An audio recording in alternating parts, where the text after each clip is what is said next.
Hey, this is Ramon, channel is Alpha 4, and now we are continuing on with our Answering Grr series, Grr Mania. He actually gave me some notes. He actually enjoyed the first episode. He did want to see a tighter ship as the series continues. So I'm going to try to keep my videos between 15 to 20 minutes on the responses to his questions. So let's get into it.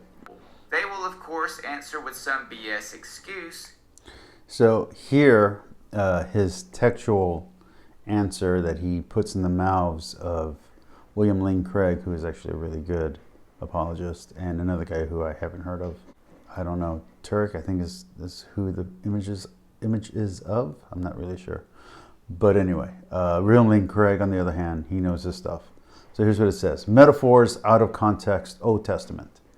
Well, I gave full answers to these questions in the previous video, and I did not say metaphor. I did not say out of context, and I didn't just say, oh, that's only in the Old Testament.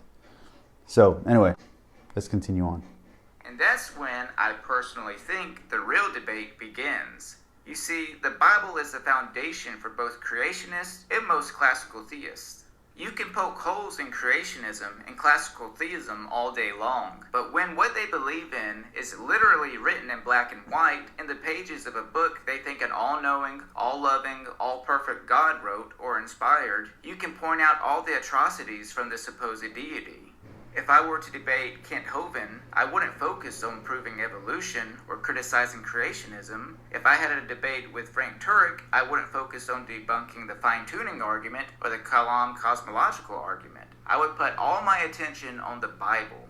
By using the Bible against itself and using the logic found in the Bible against itself, it puts the believer in a very hard place. They will try to defend or excuse how an all-loving God could flood the whole world and kill off most of his creation.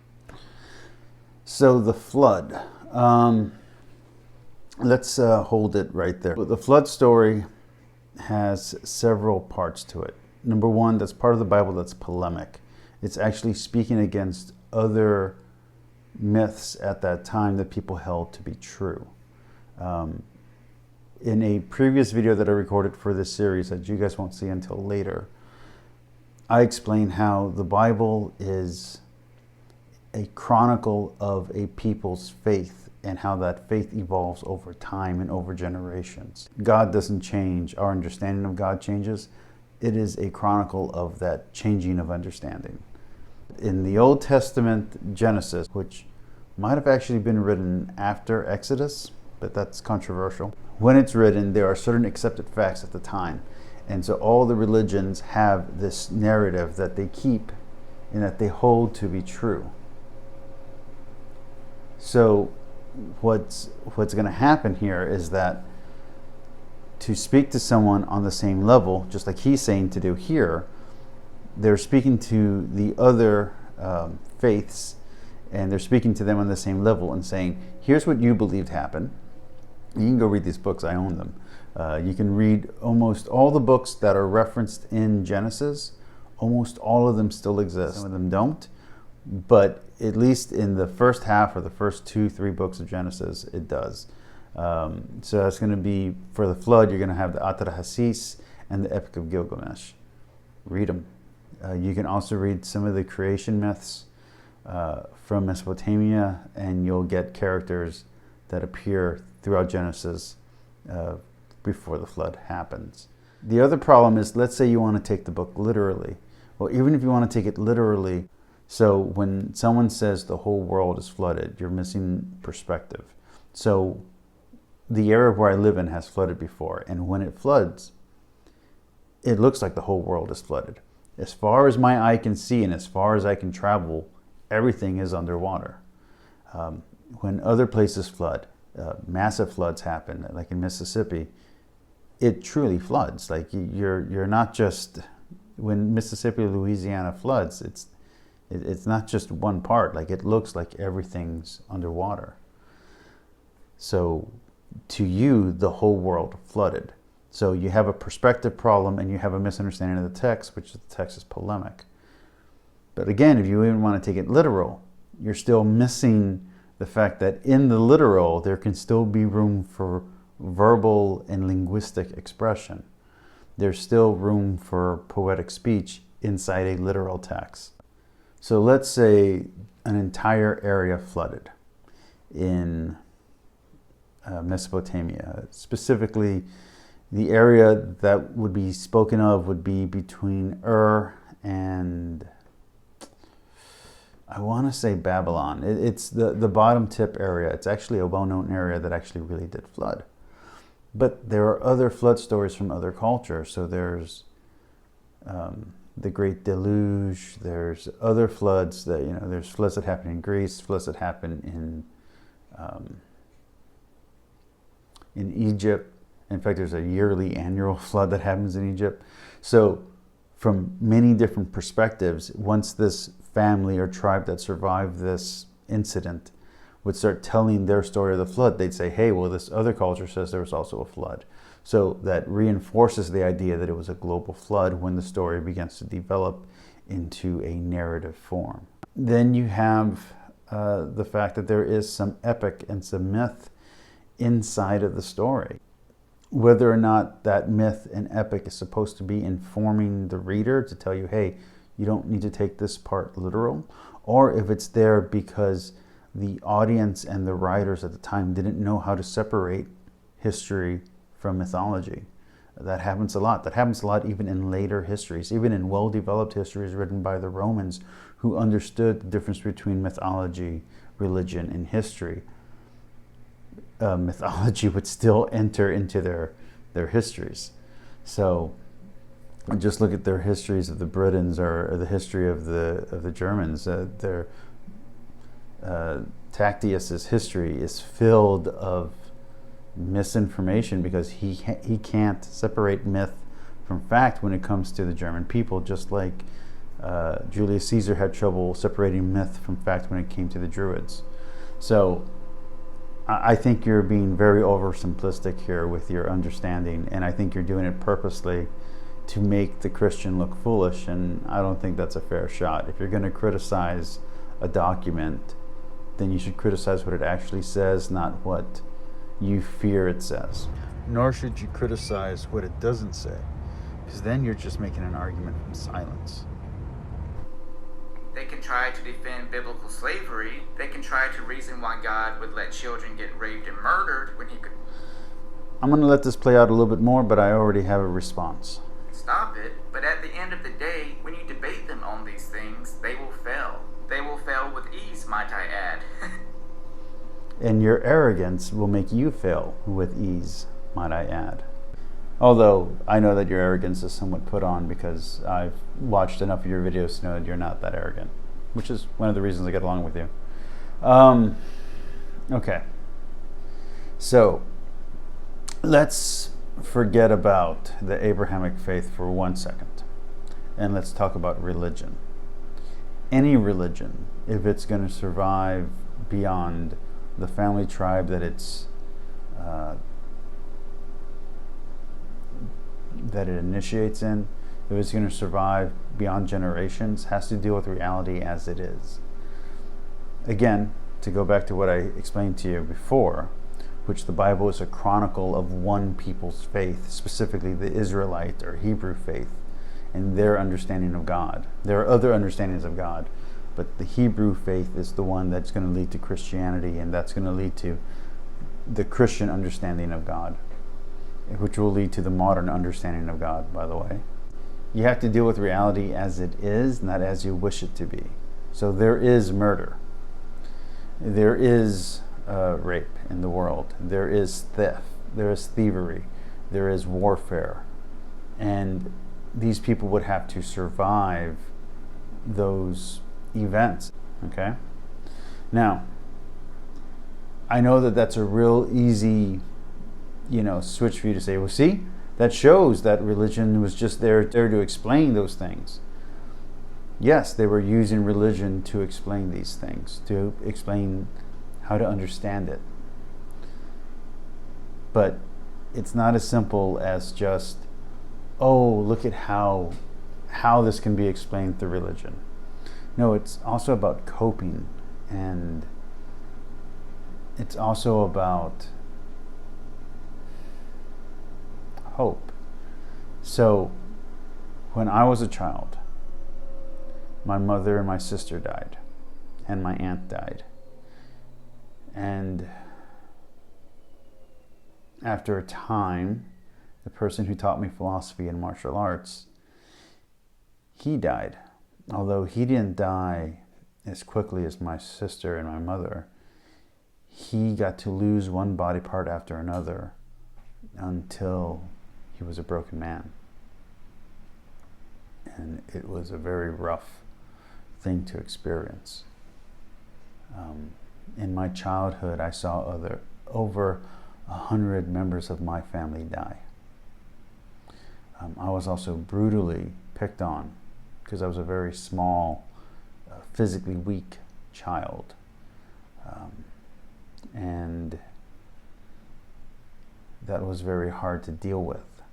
Luckily, I ended up developing muscles when I became a teenager, and pretty much anyone's willingness to pick on me ended. But going through all of that didn't shake my faith, because I was living with it as I was learning my faith. So in these cultures where death was a regular thing, where suffering and murder was a regular thing, where they knew people who had committed these acts, they knew people who these acts had been committed against, they're not going to edit that stuff out when telling the history of their people. And that's what the Bible is. It's the history of the Jewish people. The Bible is a collection of different books, and not every book that was written as history for the Jewish people is included in the Bible. There are other books. In fact, there are books in the Bible that reference other books. Remember how I told you earlier that some of the books are actually summaries? Well, those other books are lost, but the summary still remains, and that summary still exists in the Bible. And so the Bible isn't just a religious book. It's not simply giving you a religious perspective. It's also giving you a historical perspective. It's also a record of other lost works. And it's so that way the Jewish people don't lose their identity. And this actually gets into this book right here that I'm reading right now. Right now, in our current society, we think of identity as a social identity, but there's also an individual identity. And the Jewish people have been wrestling this for a long time. How to coincide the individual identity and the individual's morality with his social responsibilities and his social identity. So the identity as you as an individual and the identity as you as a Jew. How do you coincide those and have them work together? And that's what this book that we now call the Bible was doing. But it wasn't one compressed book. It was many documents. And throughout time, some were lost, some were refound, some were put back together, some were pieced together from different sources. And the version that we have is a compilation of a specific book, or a specific chapter will be a compilation of different versions smushed together. Sometimes certain denominations will prefer one version over another version. Sometimes we'll find text from a previous version and then we'll try to clean it up and show where it should be. And it's usually in brackets when we do that in the current translations. We didn't always do that. Sometimes we would just put it in and just let it go. When you're talking about the history of a people, it's going to be messy. Just like the history of someone's life is going to be messy. I'm sure you have things in your life you're not proud of, and things that have happened to you and people that you care about, that if you were going to tell the story of your life, even if you're going to tell the story of atheism in your life, you could not get around those really ugly facts. Same thing with the Bible. Same thing with religion. If you're going to tell the history of a people, you're going to have to tell the truth. When they agree that the Bible is the source of knowledge of their Creator. So I'm going to stop there. He says that the Bible is the source of knowledge of the Creator. No, we didn't invent God. God created us. So it's a record of our understanding of what we think God is. But remember that anytime that we are using our imaginations, the imaginary thing in our head, that's not God. God is the real creator of everything. What our imagination is, that's just our own creation. God, the thing that created the universe, is not limited by our imagination or by our understanding. God can do whatever he wants. We, as humans, are trying to understand the universe, the rules to the universe, and the morality of the universe, and whether or not things are right or wrong in our own lives. And when we're doing that, we're using religion as a tool to understand that. But that's not all that religion is. Religion is also community. Religion is also ritual. Religion is also a tie to the past. That's all very important. So that tie to the past we call tradition. All those things have to do with identity, social identity, and social morality. Now, I don't know if you're part of the whole SJW thing. I don't know if you're a progressive. I don't know if you're a liberal. I'm not. I'm a conservative. So for me, being Hispanic, having Jewish heritage, having Native American heritage, all those things matter to me. Being Catholic matters to me. Not just in a, how do I put it? Not just in a religious sense, but in a blood sense. I have Jewish ancestry. My family converted with the conversos in Spain. They're on the record books of coming over here to the United States. We're in San Luis Potosí. We are in Laredo, Texas, when all those major events are happening. We're on that first train from San Luis Potosí to Laredo. We're in that story. We're part of that story. So it's not just a question of faith. It's a question of knowing your own family's history, but knowing the context of the choices that your family made and understanding how their faith and their understanding of faith developed. And you being able to look at it and say, oh, this is a story about my ancestors and how they understood the world and how different and how similar they are from me. Some of my genes were there at that time.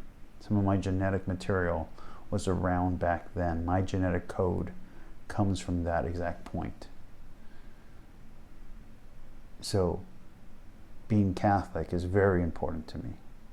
My Sephardic heritage, my Jewish heritage is very important to me. My Native American heritage is very important to me. And I'm not going to throw that away because some atheist on YouTube wants me to doubt my faith.